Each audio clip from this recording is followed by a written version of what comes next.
Assalamualaikum warahmatullahi wabarakatuh. Perkenalkan nama saya Maisa Zara Purnama dari kelompok K3 aplikasi komputer dengan NPM 250103014 Prodi S1 Manajemen Universitas Tidar.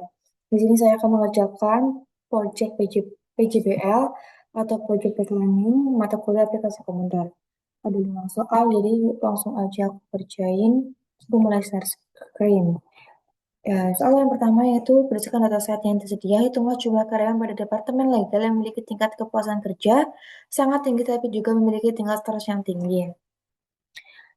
Oke, langsung aja ke rumus kontif aliasnya chat. Kita geser ke kiri, cari yang blok departemen. Nah, atau kolom G, titik koma, cari yang legal, blok legal, titik koma, lalu eh, kita cari ke tingkat stres. Nah, itu blok B, sorry, blok M. Nah, setelah itu titik koma lagi, cari yang tingkatnya tinggi, yaitu 4. Titik koma lagi, eh, geser ke kanan, kita cari yang job station atau blok W. Nah, kita lihat aja, titik koma lagi, lalu cari dengan tingkat kepuasan kerja yang sangat tinggi, yaitu angka 5. Pencet aja, langsung tutup kurung dan enter. Nah, jadi jumlah karyawan Departemen Legal yang memiliki tingkat kepuasan kerja sangat tinggi, tapi tingkat stres yang tinggi juga, yaitu ditemukan 1 orang karyawan. Dan untuk soal nomor 2, yaitu gunakan variabel marital status untuk menganalisis rata-rata pengalaman kerja pada setiap kategori status pernikahan. Tentukan kategori dengan rata-rata pengalaman tertinggi dan kategori dengan rata-rata pengalaman kerja terendah. Oke, aku mau share screen lagi. Jadi, kita mencari rata-rata ya. Yang pertama yaitu kita ke insert, terus pivot table, lalu cari, kita geser ke kanan, kiri, sorry. Lalu kita blok kolom D hingga kolom F. Nah, oke, langsung kita aja. Kita centang yang marital status dan experience. Dan sum of experience-nya kita ganti ke average. Nah, ini langsung ya guys. Nah, ini dia. Buat mudahin, aku mau nambah.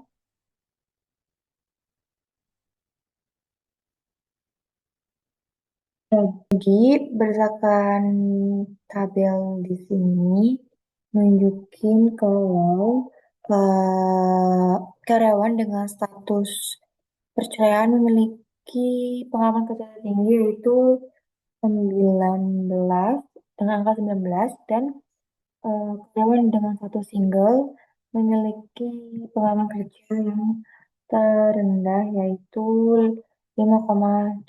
Kita bedain warnanya. Oke, seperti ini guys. Yang ketiga yaitu kita disuruh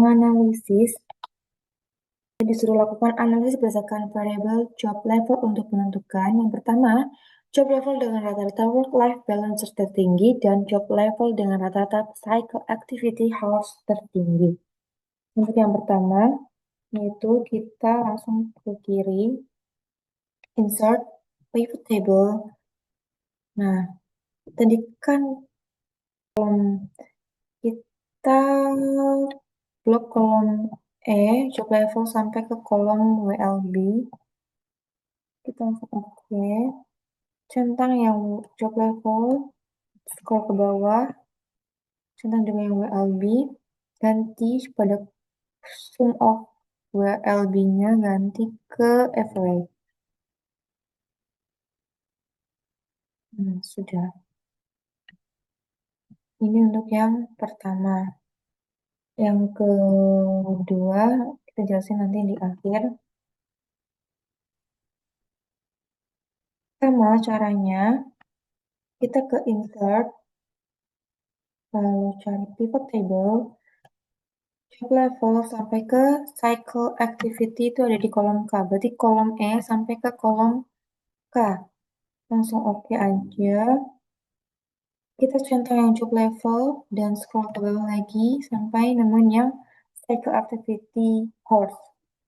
Sum of the cycle activity horse kita ganti ke average. Nah, ini udah jadi guys. Yang nomor 3 kita jelasin. Nah, untuk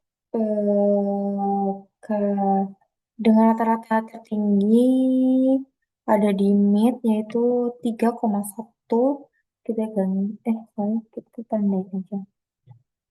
Kita tandain warnanya. Dan yang di bawah juga ada di mid juga. Nih, ya kan? Sama. Jadi, analisis job level diketahui bahwa job level work-life balance tertinggi ada di kategori mid, dan yang kedua itu cycle activity harus tertinggi juga ada di kategori mid. Seperti itu.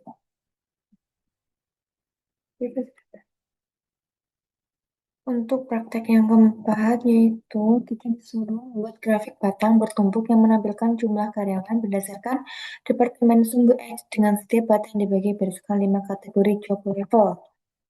Nah, caranya itu kita ke blok A, Ctrl A, setelah itu kita ke insert, terus pivot chart.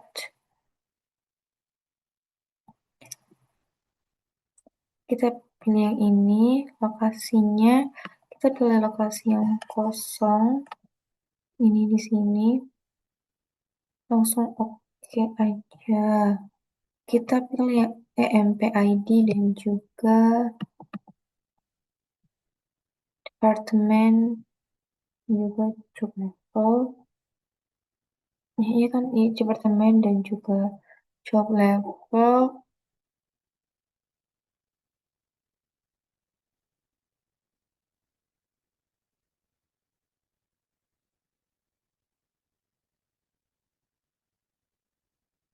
Nah, kalau job level kita ganti ke, bisa pindah ke legend. Setelah itu sum of MP ID-nya kita ganti ke count. Ini kita namanya itu. Oke. Setelah itu kita ke insert. Ini kita jadikan bertumpuk. Setelah itu kita pindahin lagi ke sorry. Gimana?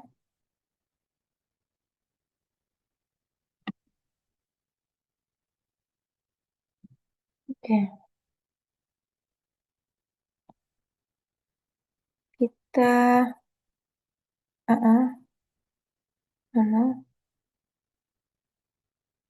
Enggak ada.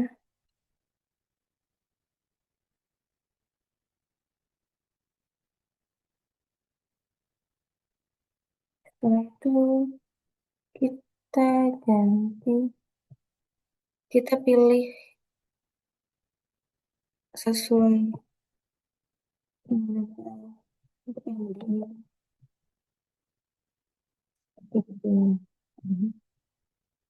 Oke, udah jadi untuk diagramnya. Setelah itu aku mau jelasin 3 temuan menarik, 3 insight temuan menarik. Aku zoom dulu. Menarik yang aku temuin itu yang pertama, Departemen IT didominasi oleh tiga sampai job level senior 3 sampai 4. Yang kedua yaitu Departemen HR dan Legal didominasi oleh job level junior. Serta Departemen Operasi memiliki distribusi job level paling merata di antara semua departemen.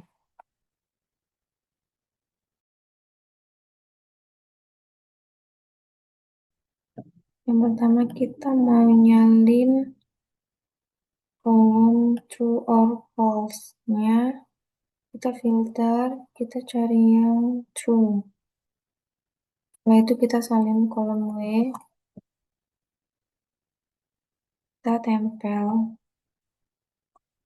kita ganti nama. Setelah itu kita cari yang filter lagi yang false, salin lagi yang job station, kita tempel false. Nah, setelah itu kita kembaliin filternya jadi true all false select all. Setelah itu kita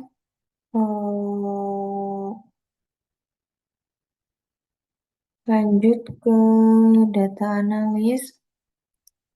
Kita cari yang sample assumption unique variance. Oke. Kita ganti jadi kolom ini. Setelah itu kita ganti lagi kolom B. Apa label output range. Kita ganti ke yang ini C. Oke.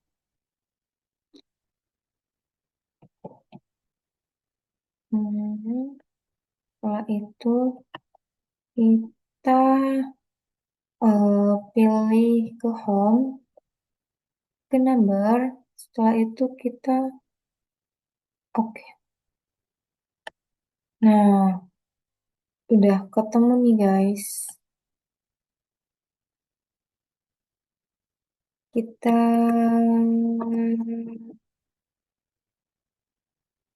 namain biar gampang dibaca. Aku juga mau.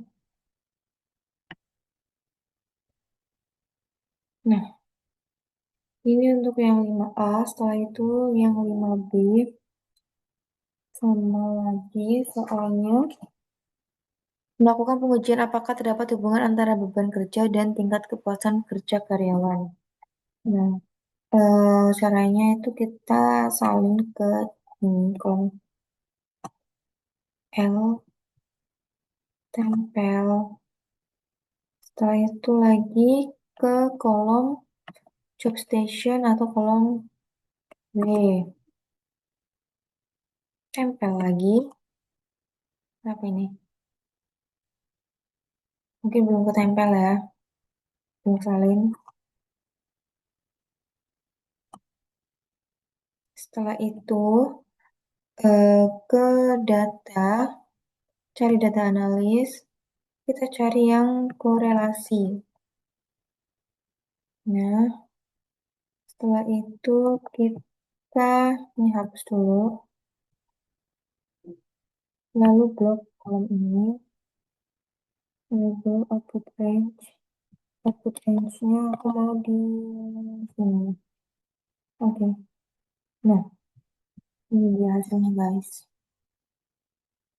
Aku mau samain biar gampang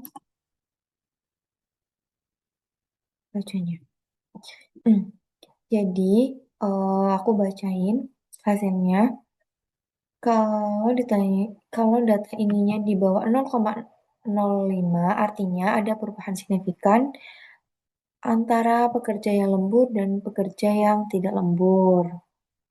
Ini menunjukkan kan 0,00 yang artinya di bawah 0,05.